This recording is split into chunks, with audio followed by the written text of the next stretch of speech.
মাত্র 2 ঘন্টায় আর্জেন্টিনা স্পেনের ম্যাচের সব টিকিট বিক্রি শেষ। গতকাল টিকিট ছাড়া হয়েছিল অনলাইনে, আর তা মাত্র 2 ঘন্টাতেই চড়া মূল্যে বিক্রি হয়েছে বলে জানাচ্ছে গণমাধ্যম।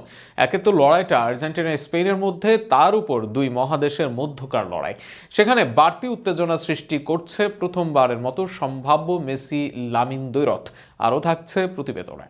ফুটবল বিশ্বে বিরল এক উন্মাদনার জন্ম দিয়েছে কোপা আমেরিকা জয়ী আর্জেন্টিনা ও ইউরো জয়ী স্পেনের মহারণ।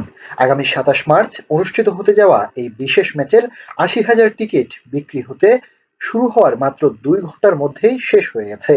আয়োজকরা জানিয়েছেন, নির্ধারিত সব আসনের টিকিট অনলাইনে ছেড়ে দেওয়ার পর মুহূর্তেই সমর্থকদের ব্যাপক চাপ তৈরি হয় এবং অল্প সময়েই সব টিকিট বিক্রি সম্পন্ন হয়। বর্তমান লাতিন আমেরিকার কোপা আমেরিকা চ্যাম্পিয়ন আর্জেন্টিনা এবং সদ্য ইউরো জেতা স্পেন দল, দুই মহাদেশের দুই সেরা দলের এই লড়াই ঘিরে আগ্রহ ছিল তুঙ্গে।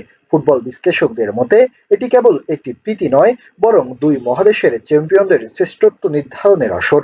আর্জেন্টিনার অধিনায়ক লিওনেল মেসি মাঠে নামবেন কিনা তা নিয়ে ভক্তদের মধ্যে ব্যাপক কৌতূহল রয়েছে। অন্যদিকে স্পেনের তরুণ ও দ্রুতগতির ফুটবলাররা ইতিমধ্যে ইউরো জয়ের মাধ্যমে নিজেদের সামর্থ্য প্রমাণ করেছেন। ফলে ম্যাচটি হয়ে উঠতে পারে অভিজ্ঞতা বনাম তারুণ্যের এক রোমাঞ্চকর দ্বৈরথ।